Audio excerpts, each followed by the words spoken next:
So let's start. Hannah, thanks so much for joining me today to talk about the ideas of listening. And I brought you in specifically because your role as station manager at Edge Radio, the local community station here at Hobart, really gives you a really insight into the importance of listening and making media. So I'd love to hear a bit about what Edge Radio is doing at the moment. Also, given that we're in the middle of the COVID-19 space still, how, as a media kind of player, you responded to that and what's worked and what hasn't. Sure. Well, thanks for having me. Yeah, my name's Hannah and I'm the station manager at Edge. I've been at Edge for a long time. I started off as a volunteer right when I finished my first degree in a BA in Media and English.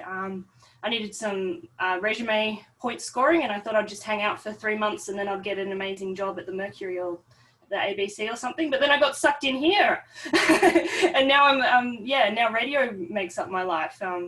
And yeah, I work here pretty much almost full time now. So yeah, volunteering can turn into surprising areas. So yeah, what would you like to know about Edge? Where shall I start? I guess where it's located. So while Yeah. it's on the university in Sandy Bay, it's not a university thing, right? It's actually No. So a lot of people get us confused and because we're on the university campus, but we're an independent media organisation. A lot of the people that volunteer with us are students or past students. So there is some crossover in that way, and the uni do support us in giving us space, which is where we are now. But we're on the Sandy Bay campus. If you go to Lazenby's and look at the pond, our little studio's behind the pond, if that makes sense.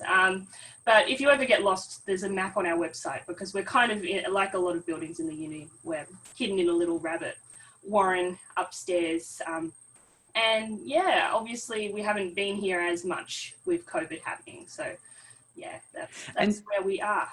so Edge is mainly a youth station. What does that mean to be a Yeah. youth broadcaster? Well, we're always kind of redefining what that means because being in Hobart in Tasmania, we can't really sustain by just having people like under the age of 26 running us. That's how some youth stations run around Australia. But the way that we see youth is it's about expanding on ideas and being really open to unique kind of ways of storytelling. So our oldest volunteer is 64 and our youngest volunteer is 16, I think, at the moment, but we've had 13. I think we had a 70-year-old volunteering with us. But I guess the thing that they have in common is the kind of stories they're trying to create. They're about new things, new creations, and we try and make it so that the bulk of our audience would be people under the age of 30 with a secondary audience of 30 plus. So, yeah. So the age spread of content producers is pretty broad, and the listeners must be pretty broad as well. I know some of the shows you've got at the moment are equally broad. One of my honors students is doing a show on Korean pop music, Yes. Taylor Lidston. So we've got Korean pop music at one level. What are some of the other shows? And that show's heaps popular. People love the Taylor's show. Check it out on Friday afternoons, nights. So yeah, like we've got Korean pop music. I guess our staple, like the Edge radio show is The Map, which is a Tasmanian music show. So that show really showcases new and emerging Tasmanian musicians. It's been nominated for a bunch of awards and it's really unique. We've got the only LGBTQI news program that's dedicated and weekly in the state. So that's really exciting too. So it's a mix of things. It's music, like really niche music, like the K-pop show is a big part of what we do. Australian heavy metal is really popular as well. And then the more kind of journalistic-ish stuff, like the show I run is about pop culture from a millennial viewpoint. So really heaps niche and silly. And then on the other end of the spectrum, we have shows about activism, shows about marketing and all kinds of different areas. So that's I guess the point of community radio. It's to showcase programs and ideas that aren't seen as much in mainstream media, and give them dedicated time to find an audience. And so, yeah, anything weird and wacky, we will be excited about and say yes to. So when people think about radio, they often think very narrowly in terms of, a radio player that needs batteries, or you're in your car listening to the Yeah, radio. But I know these days Edge is actually doing like a lot of new media as well yeah, as yeah. still broadcasting on the airwaves. Yeah, so a lot of people, and this was definitely my understanding of radio when I like finished, that's why when I finished my media degree, I'm like, oh, I've got to get into print, or I've got to get into broadcast, something like that. That's the sustainable area. But radio's been around for a really long time, I think, because it's adaptable. Like the first thing that people normally think of is your FM radio that you listen to as you drive to work or you drive to school. And that's still a really popular way to listen, especially in Tasmania. We have streaming as well, which means that basically with one click, people can listen on our website, which is really great because it means that we're getting people not just in commute times, which is when people typically have a radio. And I think we've got about 60% of our listeners that just listen that way, just listen on the website and through stream. So that's really exciting. And coming soon to Hobart too, there's no launch date yet, is digital radio, which is a separate stream altogether, and Edge will be part of that when that gets rolled out eventually, which is kind of like when all your TVs went digital. There's a new way that you can listen to radio that's higher quality, and kind of a bit like FM plus extra extra credit. It's got a bigger bandwidth. So that's exciting as well for tech nerds, even though listeners probably won't really notice much of a difference. And then there's podcasting as well. So podcasting, obviously, most of the most popular podcasts in Australia are run by radio stations. So if you think of like your conversations with Richard Feidler and all, they're all made by the ABC. And, Hamish and Andy and all of the big name podcasts. And so I guess it's the way that we've thought about our podcasting is it's like an addition to your audience that you get at Edge. You can try and seek out your own audience in the fist fight that is the world of podcasting at the moment, because there's just so much content there. And you can kind of tell from the shows that we talked about before, a lot of them lend themselves quite well naturally to podcasting already because they're super niche. Some of them would never work as a podcast because they're locally based, but the ones that are a bit more broad, we've been encouraging people to consider podcasting as well. And so that's why we've started developing podcast training alongside our broadcast training. Yeah. That's excellent. So you have the podcast training complementing. So obviously people that join Edge also get trained up to do conventional program operator stuff and mic skills. But then also complementing that is some of the new kind of information you're laying out on podcasting, which is huge, isn't it? Yeah, yeah. And like you can do either or. And the way that we're kind of, I guess, showcasing it is if you want to have an audience that's pre-existing that you can tap into, it makes sense to do both at the same time whilst you're starting out.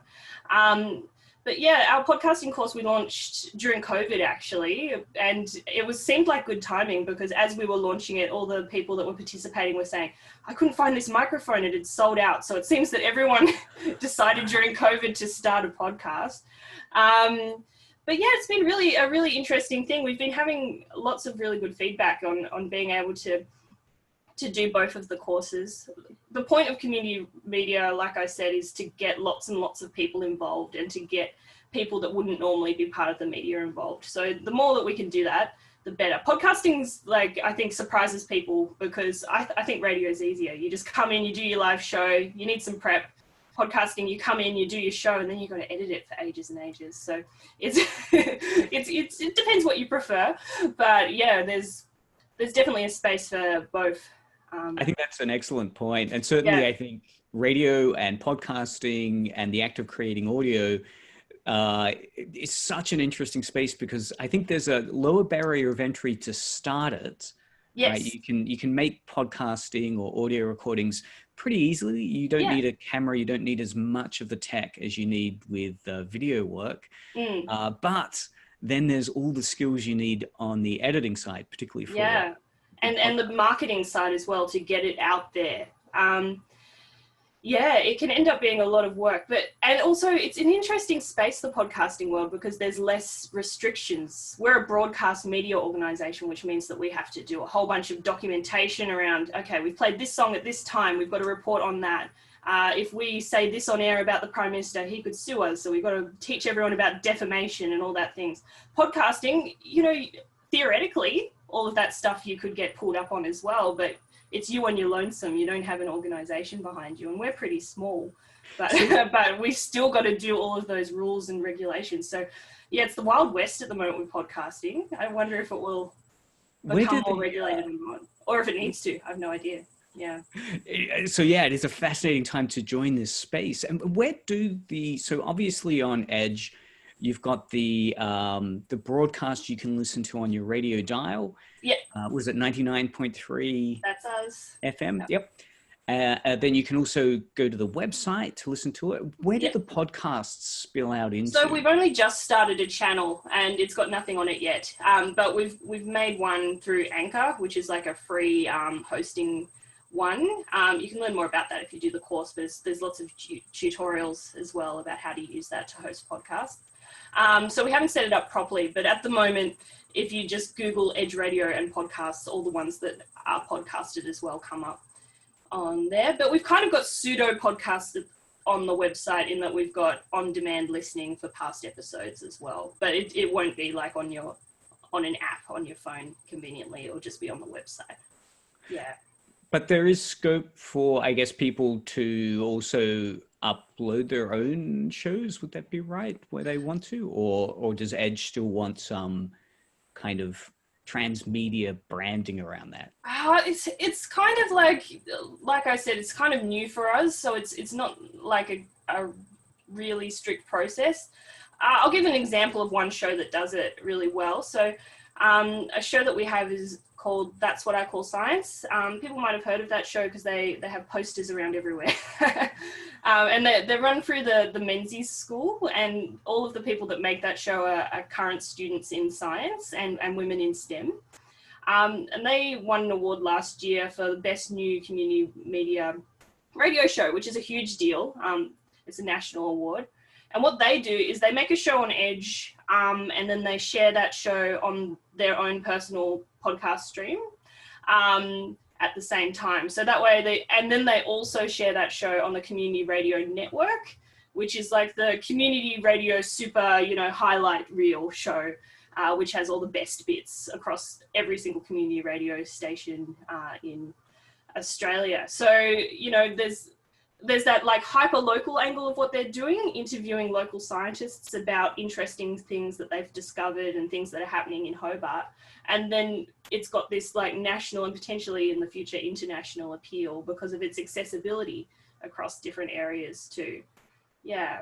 So this has a weekly show on Edge, as well as the episodes are accessible after the fact through the Edge site. Yeah, so that they do their show pre-recorded. So I upload it every week, and it's on Sunday at 5:00.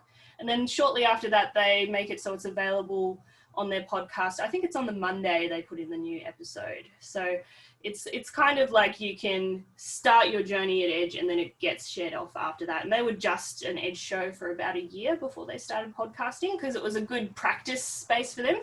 They started off live, and then they realized that a lot of the guests that they wanted to get on couldn't come on a Sunday afternoon, so they thought that they would just pre-record the guests. And then they thought, may as well just pre-record the whole thing, which, is great. It's good for that kind of format of a show, which is very fast. For a longer show, it's nice to have a live kind of environment, and you can still record a show as if it's live and then podcast it as well. People probably notice the less kind of produced podcasts that they might listen to at home can be just as good. Yeah. So these days, I know I was chatting with Taylor again about his K-pop show, and he was saying that, typically pre-COVID-19, you'd be going into the station and, wonderful quality mics and your panel and everything and broadcasting live.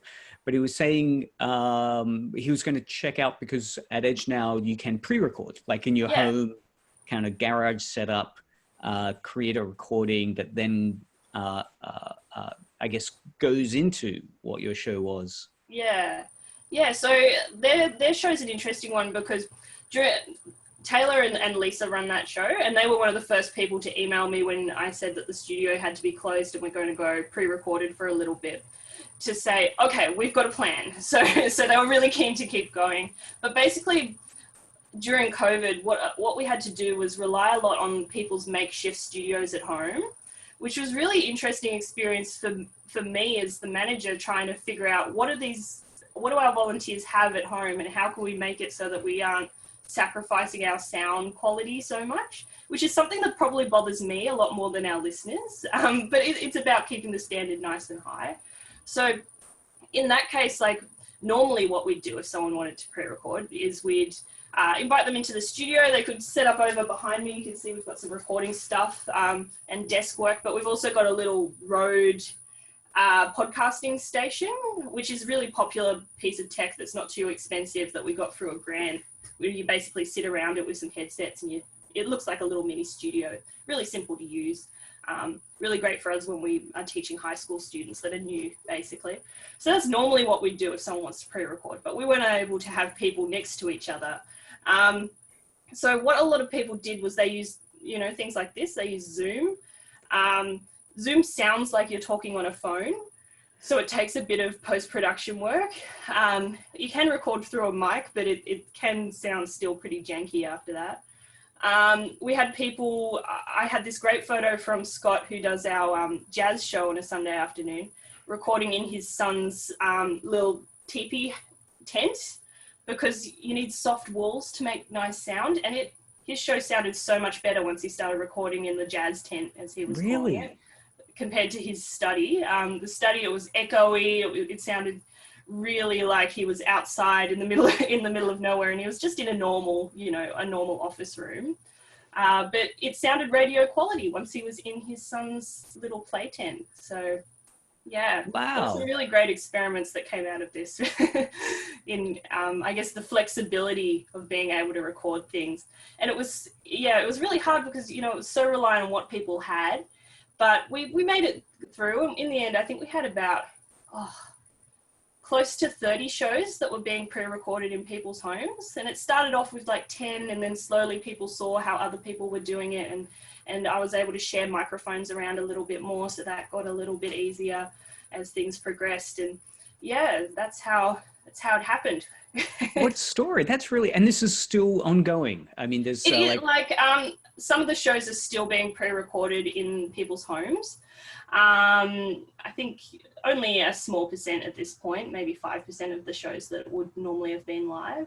A couple of people are still not able to return back yet, so that's a shame. But that's normally what we don't know what to expect with a pandemic, but that's just what happens. People's routines change. Everyone that does a show with us is a volunteer, so we're just patiently waiting for our normal to return. But it's kind of nice that a lot of shows that would normally have not touched the pre-recording format, because it is more work, have had the chance to, because I think it's brought our quality of, especially our interviews and our discussions, up higher. So yeah, really interesting time. Yeah. Given this point, it's probably a really good time to say, if people are listening to this and thinking, where could I go next in terms of I want to create audio, I want to make audio, I like listening to it. What would you suggest that Edge could offer? Yeah. So for students that are interested, are you mean? So you can sign up for one of our training courses. So we weren't able to run broadcast training because it's got a lot of practical components until this August, basically. So you can express interest in that on our website. If you go to the Edge Radio website, you'll see a tab that says training. Click on that. And then there's also information about the podcast training course there too. They both run on alternate months. So one month we do broadcast, the next month we do podcasting. You can do both or either or. And then there's the general training course too, that's around just coming if you want to volunteer, because a lot of people, and this was how I started at Edge, feel a bit daunted by jumping straight in with making a show or making recorded content. So you can just come and hang out and volunteer in any way, really.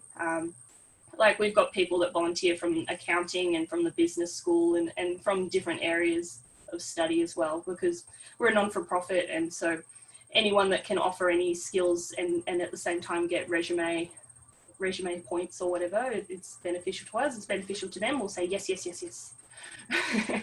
Yeah, look, Hannah, thanks so much. I mean, I really think there's a lot of stuff here that will surprise people around how innovative and exciting radio is and podcasting and how it's really such an interesting opportunity at the moment to jump right into things and also use it as a way to further develop your profile as a media maker. Yeah, Uh, definitely. It's a real creative space, and like I haven't had much of a chance to talk about it yet, but there's also space to make things that aren't, I guess, strictly journalism. A project that we ran during COVID was with people with disability, although a lot of them didn't like that term. So we instead just said it's a show with people in our community, basically. And the idea behind the show was interviewing people in their homes about what their experience was as a lot of them were labelled vulnerable members of the community in that time. So it was kind of them reacting to that label and at the same time just having a fun chat about what their experiences were. So things like that, which are really super duper niche and kind of more almost creative writing but audio are things I really like experimenting with. And so, yeah, there's lots of different ways, I guess, of finding new ways of expressing yourself with audio, because it's like a conversation. There's so many different ways that you can take it and direct it. Yeah. you're getting even me excited now about some ideas. Come back and Uh, do a show. I know you used to do one. yeah, actually, no, it was my favorite story about doing a show on Edge. Was behind Anime Lines was way back. This was when we still had video stores, and the local video city got back to me that the weekend after each show, we'd have they'd have their anime collection started to be rented more. So it was Oh, this, wow. yeah, it was this amazing feeling of wow, we are market influencers. We You are actually are. translating to local rental sales at the Video City store. Wow, Uh, that's really exciting. yeah, I we wonder how much Netflix owes me for mentioning what random niche movies that people can check out. yeah, actually that was one of the really lucky things of doing a local show that Yeah, it's so difficult to get that type of feedback and to find out if you're doing a show what its influence is. Yet yeah, if you're doing something local on like the local Hobart Tasmanian radio show, you're more likely to have strange conversations with people saying, "Oh, you exactly. do that show," or "Did you know from that show I did It these happens things?" a surprising amount of time after we did the show I was just describing. Me and some of the clients were walking along the streets of Hobart, and the show had just finished, and we were going to get some lunch.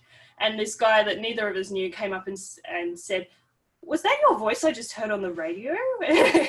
and for the guy I was working with, it just completely made his day. I was like, "Yes, I was talking about what it was like for me at home during COVID, blah, blah, blah." And then they had this lovely chat, and he was talking about how he'd listened and heard him before talking about other stories. And it was, because people that make community radio are just regular people, like we're not looking for people that are, your Peter G, ready to go, formal voice. We're just regular people. I think that makes us approachable and also makes it easy to make those kind of connections. A big part of what we talk about in training is community radio should be local and personal. And if you're just coming in, making a show locally and talking about something that interests you or something that you're interested in, then that's what happens. Yeah.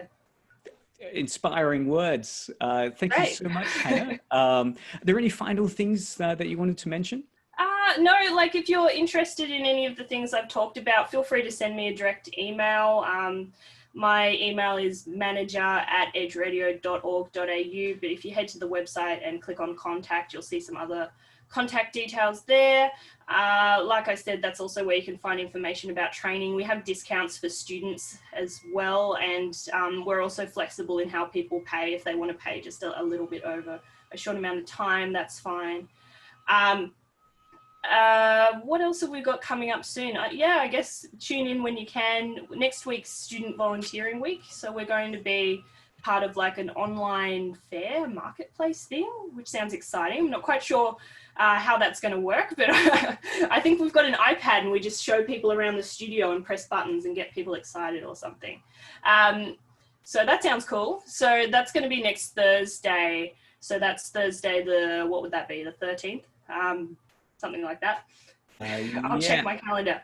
Yes, the 13th, Thursday the 13th, from 1 o'clock. So you can find that information about that on the UTAS website. Um, yeah, Fantastic. Thank you so much, Hannah. And yeah, if you do have any information, you can send it through to me, and I'll put it up in the notes for this clip. yeah. But thank you so much.